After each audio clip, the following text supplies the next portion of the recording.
Hey, welcome to CapEx Cards. My name is Jeff, and today I'm going to give you a quick little overview on what's going on with GameStop sports grading. Now, I just started grading cards back in July of 2025, sort of a side hustle, hobby, if you will, with my son. So I'm not the most experienced person on the world, but what I can tell you is that I've submitted several 10 or so orders through GameStop specifically for sports cards. And I also have 3 PSA submissions under my belt and 1 SGC. Now, across all 3 of those platforms, I've received pretty good service.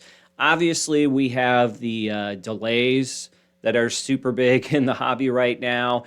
And SGC was certainly the worst for that in terms of turnaround time versus what they promised. But one odd technicality when I happened to submit to SGC, which was about mid-November, was the announcement, of course, that Collectors Universe bought them. So I'm sure it was a little bit of a crap show in the office down there, and people worried about their jobs and etc. And you also had the holiday season. So I'm sure if your company was just bought out, there was probably quite a run on cashing in those vacation days. So maybe SGC would perform better if you submitted today, now that some of that smoke has cleared, so to speak. For me, though, after trying out the service, there really just isn't a reason for me to use it again. The turnaround times were basically long, just like they are with PSA and even GameStop, which is arguably faster.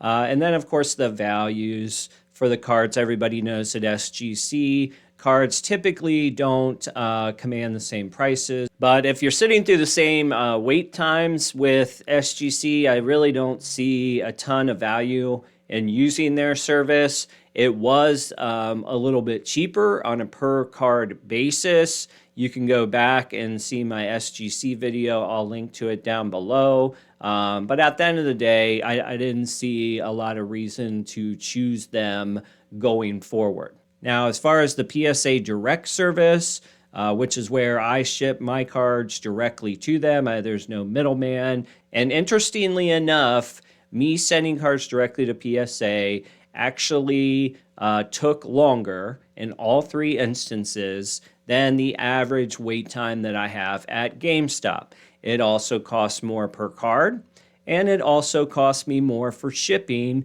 and return shipping. Now, the direct to PSA option does have 3 pretty big value propositions, in my opinion. Number 1 would be the opportunity to save on return shipping by using the PSA Vault. Of course, you wouldn't get to hold your cards or see them, but they would be stored in their services. That down the road could also save you some money on selling fees or potentially sales tax, depending on where you live. Number 2, of course, that everybody talks about is the PSA Offers program. I've participated on this, so I've sold things to PSA Offers. I've moved some stuff to the vault from eBay listings or eBay purchases, and then eventually sold them to PSA Offers. It is a nice service. I can tell you that the offer level has come down. I'm averaging around 75 to 80% on the offers that I receive. I do not accept all of them, and I have gotten some that are better. But the glory days that, depending on which video you look at, and I guess depending on which cards you have, where they're offering like right at value, I haven't personally experienced that. But, there's a lot of different variations of cards, and there's a lot of different seasons that are in season, off season. So perhaps I just didn't have the right ones. I wouldn't personally expect too much more than 80% on your offers. So keep that in mind, because ultimately it makes that eBay proposition of selling it yourself doesn't seem as bad. Now, number 3 on my notable value add list for using PSA directly is the vintage card grading. So if you've ever submitted vintage cards, this has been the first part of my journey I am transitioning out of this journey because I haven't had a ton of success in making it work, let's just say financially or value-wise. However, I do notice that when I ship to PSA directly and you have to indicate that your cards are 1980 or prior, it does seem like they get better eyes on them. It's really hard to quantify what I'm saying there. My unsubstantiated theory on this is that, GameStop has a separate facility. You do not indicate if a card is vintage or modern, only if it's TCG or sports card. So my guess is the experts, if you will, the vintage experts, probably are only accessible through direct to PSA. That's not to say the folks who work at the GameStop facility aren't capable of grading vintage cards, but I submitted a lot of vintage stuff through GameStop prior to using PSA Direct, and I honestly kind of regret it. I really wish I would have sent all my vintage cards either direct to SGC or to PSA, and ultimately my preference would be for the latter, just for the liquidity options, vault, etc. All right, so those are my experience with the alternatives to using GameStop for grading. Like I said, most of my stuff has gone through GameStop, and the reasons why, first of all, the shipping charges you can save a small fortune on. So as a GameStop club member or whatever it is that I signed up for, you get half off of the shipping charge to PSA. So I pay $5 no matter how many cards it is. Now, I have found personally, for my own sanity, I like to submit smaller batches to GameStop between, let's just say, 5 to 10 cards, because the store that I go to is woefully understaffed. And then I just don't want to drop off 50 cards. They have to take pictures of all of them. The process is a little bit clumsy, but I've had good luck with it. Either way, though, circling back to the shipping fee, you can't beat $5 to get your cards into PSA grading. Now, the per card grading has recently went up. So we know PSA raised prices. They're now advertising on GameStop that it's $25.99 a card. Believe that it used to be $22.99 prior to 2026, or really prior to a couple weeks ago.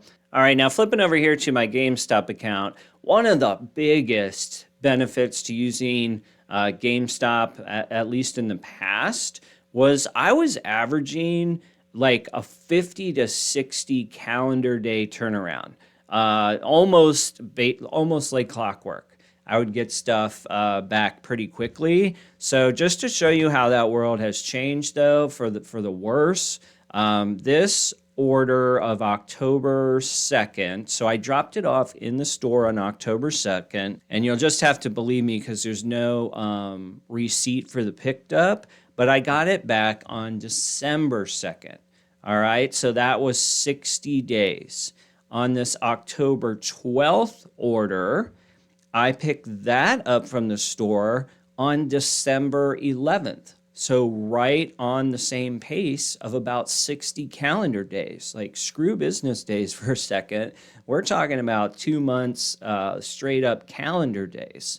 But then things have started to slip ever since we got into the holiday time period. And again, it wouldn't surprise me if they had 2 weeks of people taking vacations and managers and stuff not being there.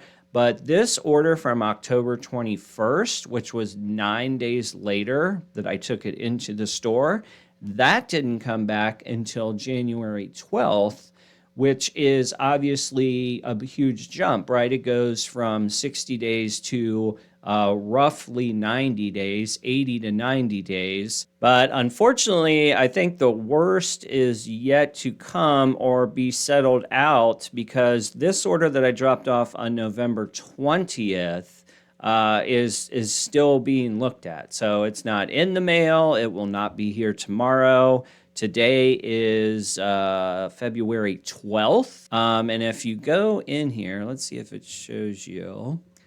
Yeah, so it's in research and ID, and it has been for, I don't know, maybe at least 7 days, probably closer to 14. So that one is, it's got a ways to go. So if I don't get that back till, say, February 20th, which is probably glass half full kind of optimism, now you're at 90 days.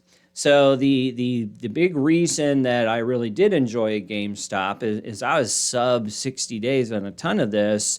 I gave up certain things, such as vault access, offers, etc. But I took it on the timing part. Well, now we're at 90 days. It's becoming a little bit harder to champion the service with GameStop as, immensely better. The problem for me is I have nothing to compare it to. So if you submitted direct to PSA on November 20th or thereabouts, let me know how your order's going down in the comments for all of us to figure out, how the turnaround times are going. Now, all that being said, is there a place where they make up the time missed on the holidays? I don't know. Nobody knows. Nobody knows anything because they don't talk about it. But maybe there is some opportunity to run on weekends or on nights or something, and we'll see these get better. But I did want to call out that, trending towards 90 days on GameStop right now, so you definitely need to weigh all of your options. Okay, now, one of the silly things I do just for fun sometimes is take terms and conditions and throw them in ChatGPT and just tell them, give me a summary of what's going on here, what I might have missed. So for the purpose of this video, I did that here in ChatGPT, plain English terms of summary for the GameStop PSA drop-off card grading service. And skipping ahead, I would say most of the stuff would be at least expected to me, but there was some interesting call-outs that ChatGPT found.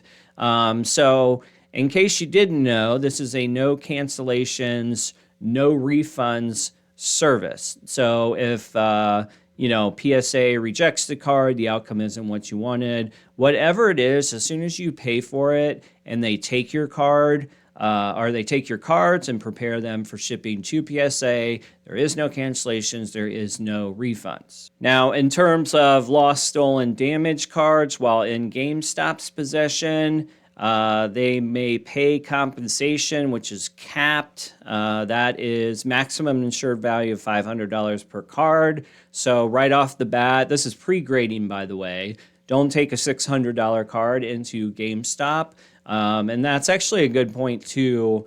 With all the stuff that I used at GameStop to date, almost all of the raw cards that I can think of are under $100. So that's just sort of my comfort level. To be honest with you, I'm much more of a low-end collector flipper. So I don't have really any cards that would be over $500 raw, but you would want to limit taking anything in that does, and the GameStop employees are not going to, it's not fair to them to expect them to know which one of your cards is over $500. So just understand that the maximum you can get back is $500 if they lose it. All right, now what happens if the card's at PSA?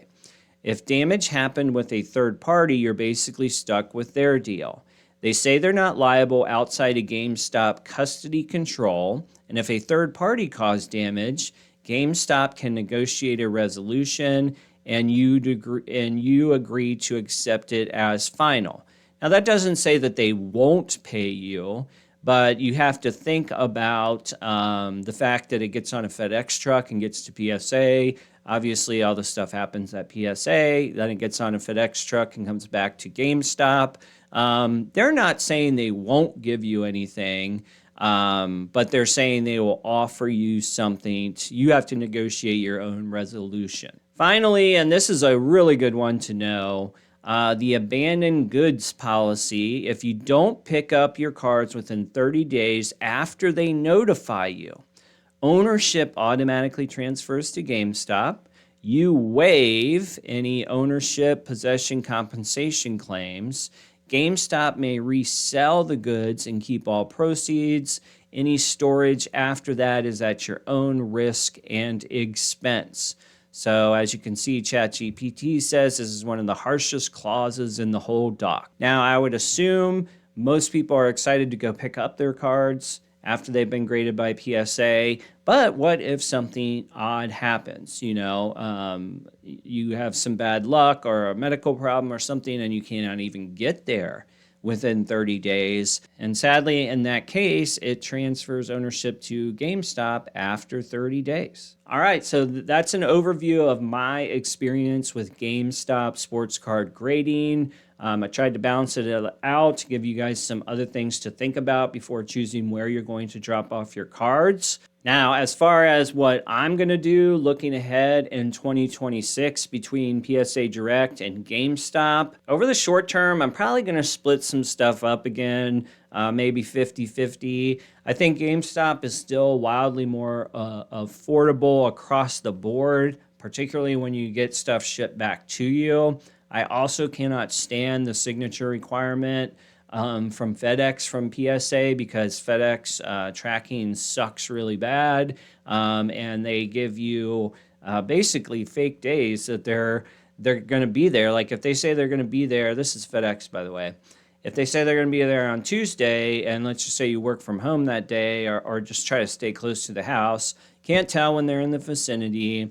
And they usually don't update to say that it won't be coming that day until much later in the day. So on East Coast time, they wouldn't tell me it's not going to be Tuesday till probably closer to 5 p.m. And it's really annoying when you have to sign for things or else they will not leave them because it means you have to go through the whole charade the next day. Beyond that, though, we did talk about the 3 big features of going PSA Direct, which is access to the vault, access to PSA offers, and, perhaps, or I would say more than likely, better vintage experts at PSA Direct. Okay, I hope you got some tidbits in here that kind of helps you with your decision or satisfies your curiosity with some of these services. Feel free to ask questions down below. Again, I've only done SGC once, so I'm not super expert there, but there wasn't a lot to make me hungry to go back to it. But if you do have questions about PSA Direct or GameStop, I'm happy to at least share my experiences.